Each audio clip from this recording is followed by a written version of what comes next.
Hey, I wanted to have a quick conversation about a lot of the fallout from this election that just passed, where Donald Trump defeated Kamala Harris to return to the White House. And since then, there has been nothing but nonstop lunacy from people that voted for Kamala Harris and believed in Kamala Harris and also believed that Donald Trump would bring about the end of the world. I sit back and I watch these crazies, like these legitimate, insane people, privileged people, people who you know for a fact they've never gone through anything hard in their life that actually equates to pain that anyone else in any other country would equate to pain. That these people are so of privilege that they are setting up their cameras, taking steps back, only to start crying on cue, and then to slide slowly down the wall that they prop themselves up against, or to hop in a car, set up their $2,000 camera or $2,000 cell phone with their camera in it, as they make sure that the filter's right, that everything is good. Then they cry on cue, and then they start saying on how distraught they are and how they just can't believe that the world is so wild and that people are crazy, and that they are the sane one in their family, but everybody else that voted for Donald Trump is crazy, and that even the people that didn't vote for Donald Trump, they just didn't vote for Kamala Harris, that they want to wish harm or ill on those people. It takes a special illness to wrap yourself up in a politician's win-loss record and determine that violence, insanity, craziness is your only outlet after your so-called politician loses.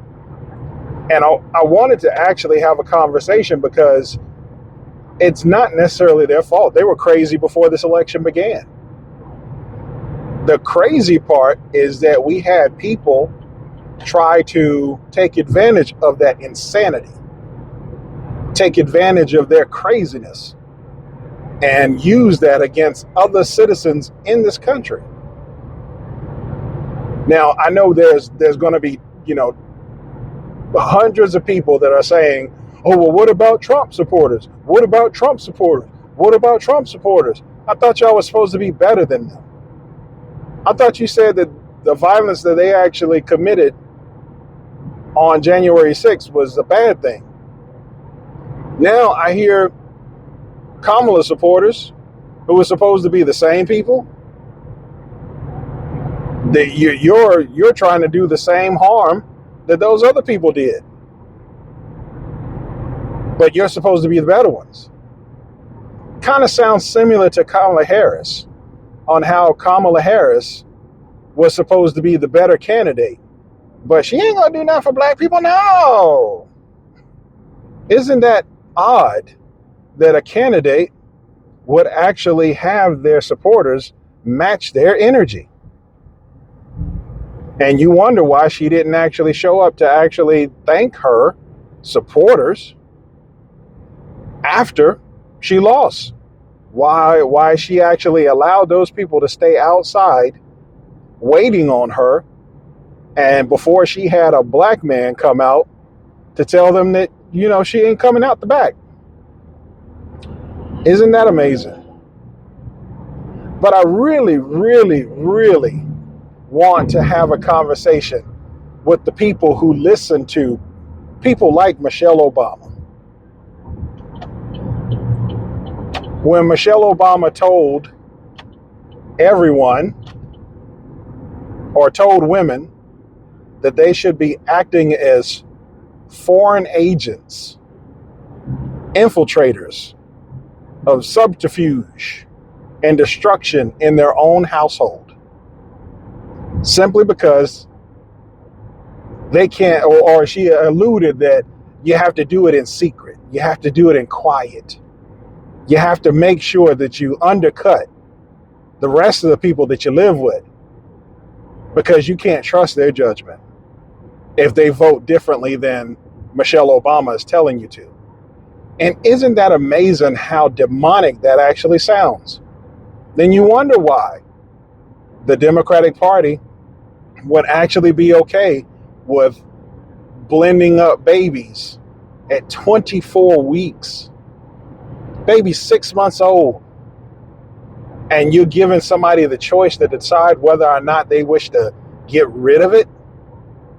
It's bad enough that it was 15 weeks before, but now they're saying that viability is the question up to or beyond 24 weeks. But up to 24 weeks, you have the ability to do it at any given moment. You could change your mind on a whim and get rid of an innocent child. Goodness gracious, these people are so evil. And when you say, oh, well, what about the Republicans? The Republicans do this. Yeah, they do. Let's go ahead and say that what you're saying is true.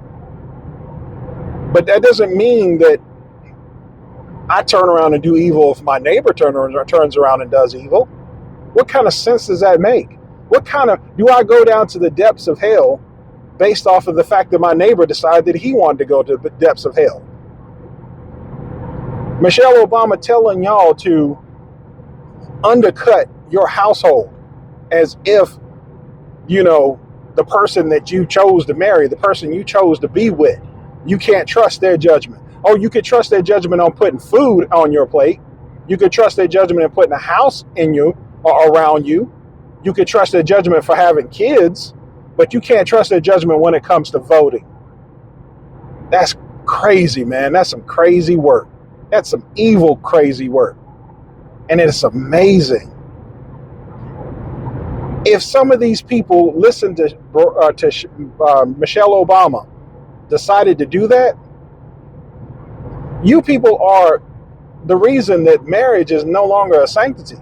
It's no longer, not a sanctity. Marriage is no longer sanctified.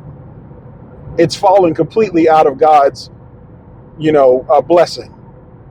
Because you people go into marriage waiting to undercut the kings of your household.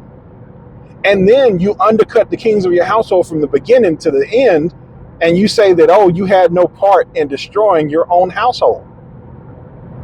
And then you want to leave your marriage after you destroyed it and recoup the benefits. Why? Why recoup the benefits of taking something from a marriage if you didn't, trust the person that you were with? Pick your butt up and leave.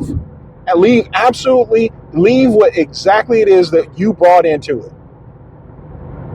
Don't try to take anything more through an evil court system or try to pollute children or try to do all of that other stuff.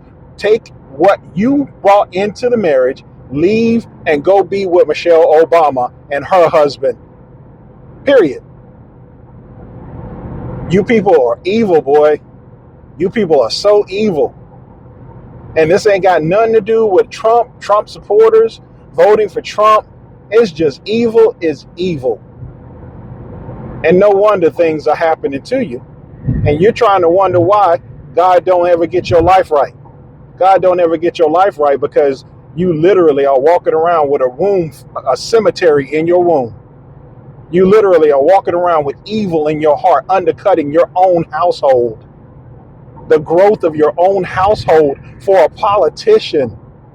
What is wrong with y'all, man? Anyway, for everybody else, please do not listen to the demons that speak, especially the demons that speak to Eve. Eve, tell that snake to go away. Don't listen to that snake. Stay away from the social media of that snake. That snake is telling you to undercut your garden, and you won't like what is outside of the Garden of Eden. Stay blessed. Stay good. Be good. God loves you. Turn to God. Take it easy.